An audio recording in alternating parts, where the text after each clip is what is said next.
Good morning, Towers Car Insurance. How can I help you? Hello, I was wondering if you could give me a quote for my car, please. I'd like to insure it for a period of 12 months. Certainly. I need to take down a few details first of all. Can I have your name, please? Certainly, it's James Bartolo. Sorry, can you say that again, please? Sure, James Bartolo. That's Bartolo. OK, thanks. And your date of birth? It's the 1st of the 8th, 1973. Great. And can you give me your address, please? Sure, it's 146 Eastern Road, Chester. Fabulous. Now, is the insurance for just yourself? No, actually my wife drives the car too. Her name is Alice Jackson and her date of birth is the 23rd of the 4th, 1968. That's OK. I just need to write yes or no and the make and model of the car you wish to insure. It's a 1998 Ford Laser. OK. And do you have any idea of the value of the car? Yes, it's around £4,000. I only bought it about a week ago. Before you hear the rest of the conversation, you have some time to look at questions 7 to 10.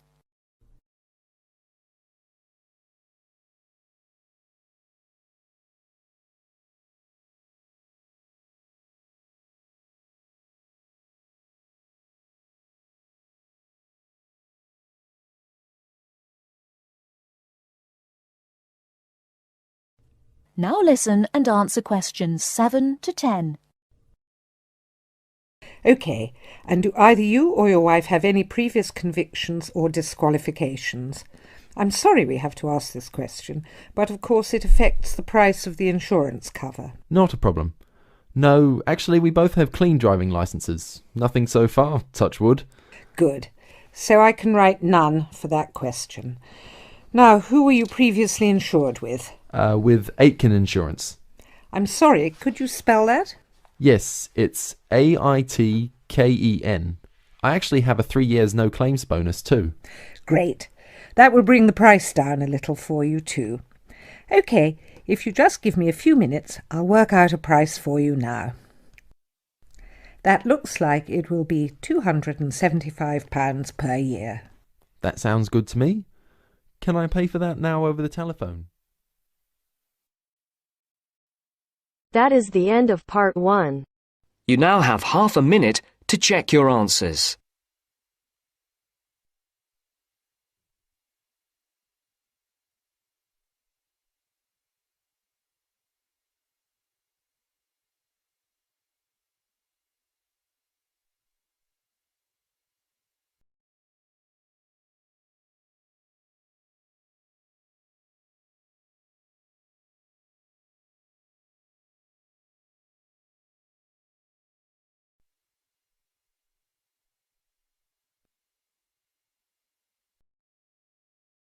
Now turns to part 2.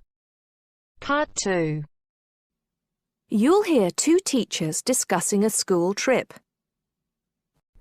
First, you have some time to look at questions 11 to 16.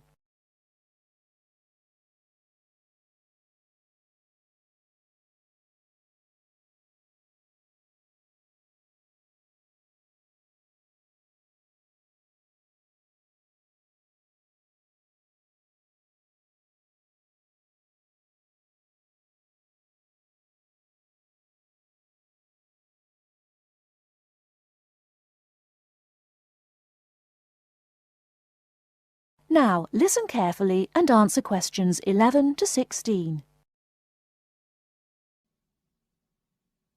Oh, there you are, Paul. Do you have a few minutes? Can we think about this year's school trip? Hi, Jean. Yes, of course. Have you got any ideas? I've been looking through some information, and I've brought a few leaflets with me. Here you are. Okay, thanks. Just remind me when the trip is. Next Friday.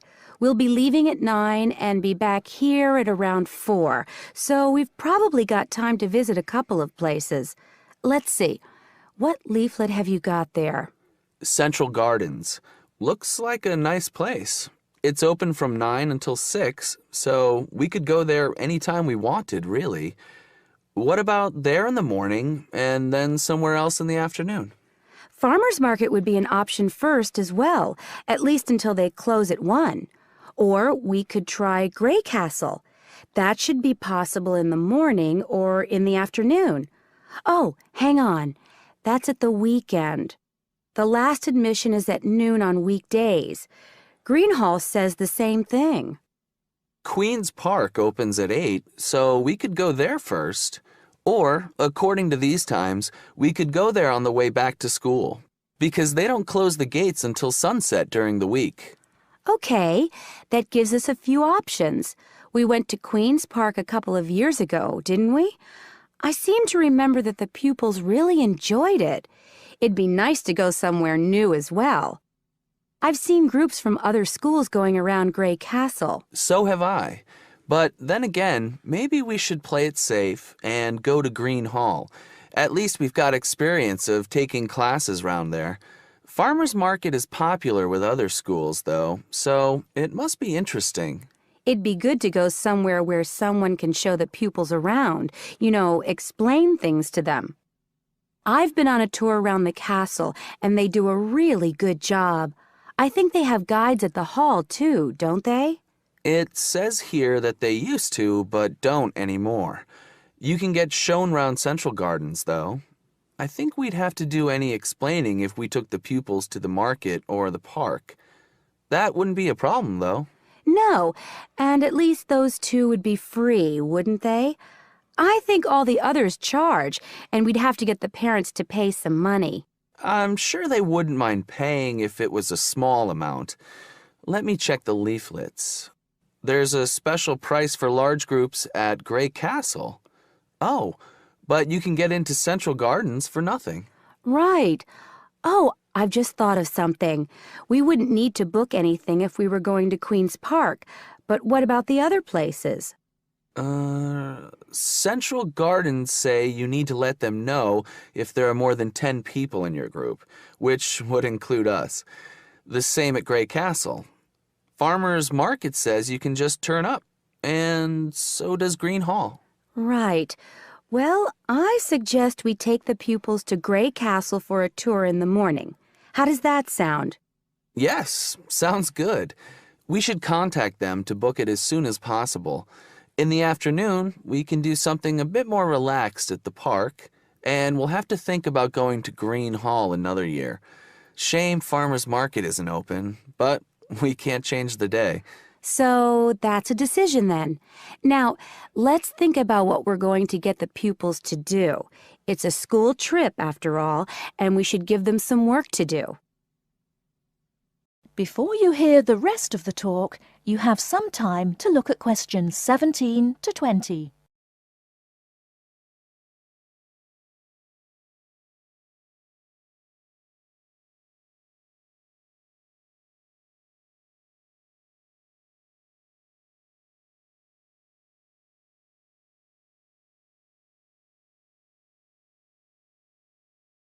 Now listen and answer questions 17 to 20. I think they should know something about the place before they go. That way they know what they're looking at, and they'll be able to write about it better when they get back. I'll put some information together to look at home and give them copies after the next lesson. Good idea. I'll write something for them to do as they're going round the place. We did a quiz last year, and that worked really well. I'll do the same kind of thing this time. Okay. Now, what about the travel arrangements? How are we getting there? What do you think? I remember one year Mrs. Jackson took her group by bus, and that was a complete nightmare. It's quite a long way, isn't it? We could hire a coach for the day, which is what we usually do, or there's the train. It's rush hour, though, isn't it? So it'll be really crowded. And it'll be more convenient for the rest of the day if we've got our own transport. Yes, we'll do that then. Anything else? Oh, we need to let the parents know what's happening. We could ask the office to call everyone. It would take too long with so many. I know when we send a letter home, there are always a few pupils who lose it, but not all the parents have email yet, so I don't think we have any choice, really. I'll write something and take it to the school office this afternoon. Right. I'll go and tell the pupils the good news.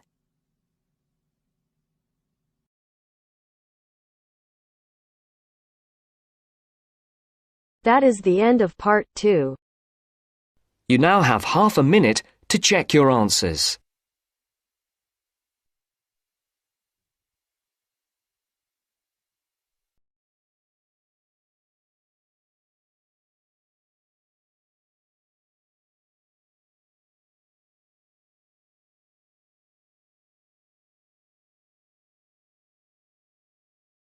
Now turns to part 3. Part 3. You are going to hear the rest of the talk about family history. First, you have some time to look at questions 21 to 25.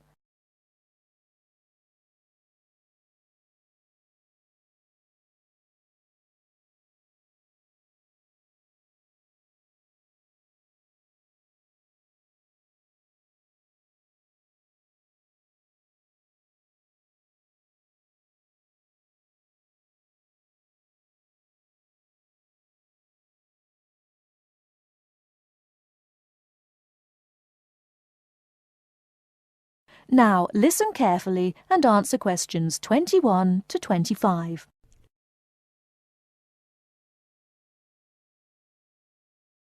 So, that's a few ideas about getting information. But what about methods of recording it? Of course, you can just write down what family members say. But it's even better if you can use a tape, so that you can record them as they're talking. Then you don't have to worry too much about making mistakes. You'll always be able to listen to it again. But whatever method you do use to record information, remember that it's very important to make a note of exactly how you got it. So, if you are using tape, always start the recording by saying the date and the place, as well as the name of the person you're interviewing.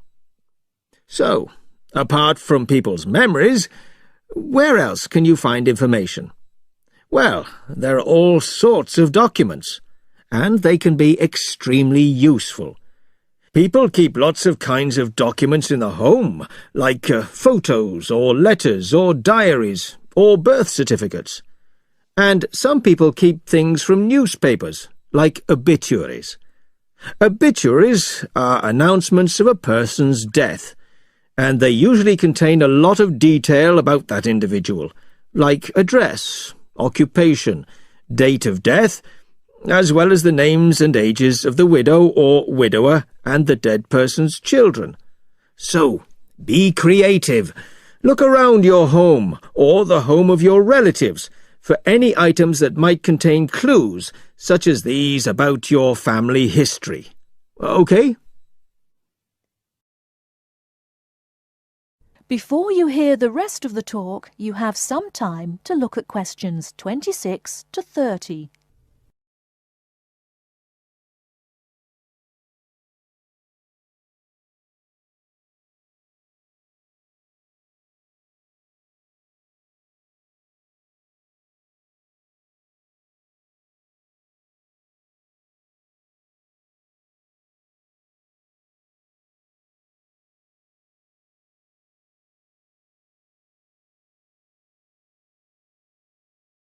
Now listen and answer questions 26 to 30.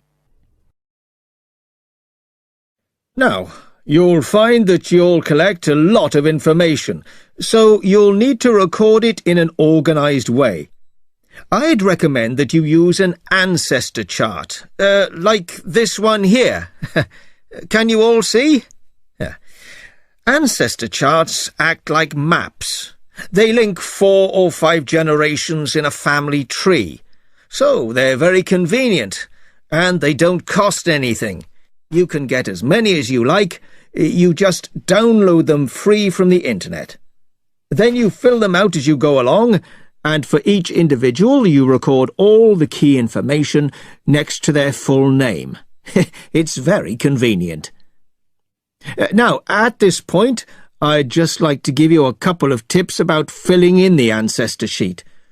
First of all, I'd advise you to use pencil, at least until you have definite evidence for the information you're recording. Secondly, as well as recording official names, I mean given names, it's worth writing any nicknames down. You know, these are the short names that people call you when they know you very well. And you can show them by using quotation marks.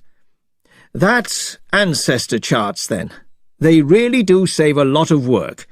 Now, before I show you how to go about confirming the information you've collected... That is the end of part 3. You now have half a minute to check your answers.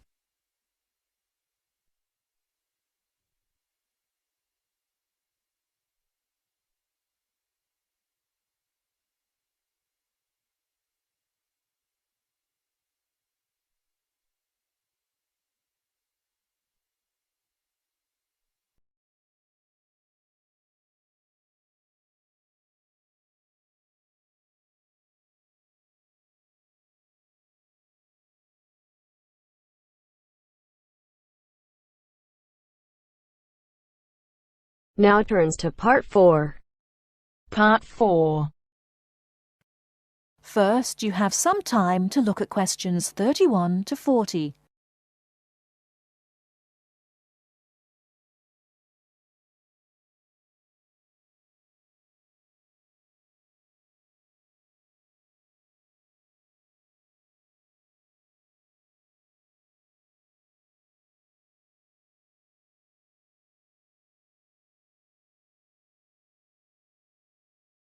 Now, listen carefully and answer questions 31 to 40. Today I'm going to talk about the city of Barcelona and its architecture. First, the city. Barcelona is a city of some 1.5 million people. It is a port situated on the northeast coast of Spain in the province of Catalonia. The people speak Catalan as their native language, but most are also fluent in Castilian Spanish and some speak English too.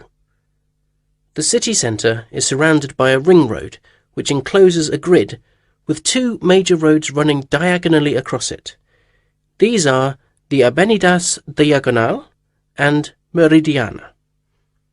Probably the most famous street in Barcelona is La Rambla, which connects the Plaça de Catalunya in the town centre to the statue of Columbus on the water's edge. All along the centre of this wide boulevard are stalls selling flowers and artistic works. Barcelona was founded by the Carthaginians from modern-day Tunisia in North Africa. It grew under the influence of the Roman Empire, later becoming the capital of Spain. Under strong government, it expanded its trade, exporting cloth to other Mediterranean ports, and establishing itself as a financial centre. It went into decline after 1400, and in 1640 it was the centre of the Catalan Revolution against King Philip IV of Spain. Now it is considered by many to be the cultural centre of Spain, and the Olympic Games were held there in 1992. Now to the architecture. Throughout the city there are many fine buildings, churches, cathedrals, markets and squares, which date back to the 13th century. One very fine square, which can be entered from La Rambla, is the Plaça Real, or Royal Square. This was built by Molina in the 19th century. 7 narrow passages lead into a large central area, which is surrounded by 2-storey buildings. Most of the ground floor is occupied by restaurants and bars, and it is traditionally a place of music and entertainment. It is impossible to talk about the architecture of Barcelona without mentioning Gaudí, who dominated the scene from the 1880s until his death in 1926. His style was unique, a decorative form of Art Nouveau, the style of the 1920s and 30s in Europe. It was based on organic natural forms, which often seem to defy the qualities of the materials they are made from. I will mention just 3 of his best-known works today. The first is Güell Palace.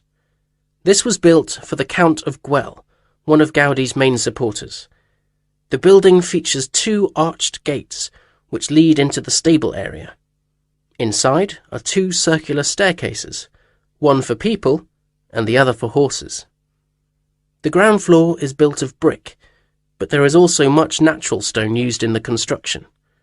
The roof is quite fantastic, with brightly coloured sculptures built around the chimneys and ventilation shafts. Another project commissioned by Güell is the park named after him. This was meant to be a garden city with 50 houses, but in fact only 2 were ever finished. The influence of nature is strong in the cave-like spaces and animal figures, and again, much use has been made of brilliantly coloured surfaces. But the greatest of Gaudi's works is still under construction, and it is not expected to be finished until 2041. He began work on this cathedral, known as La Sagrada Familia, Church of the Holy Family, in 1882, which means that it will have taken 159 years to complete. The finished building will have 18 towers, the highest being 170 metres high. The building will be 95 metres long by 60 metres wide, and it will hold 13,000 people, a truly impressive monument to Gaudi's great genius. And that's all we have time for today. Next week, we'll look at some of Gaudi's smaller projects, and also his furniture designs. Please make sure that you complete your assignment on Le Corbusier by this coming Friday. That is the end of part 4.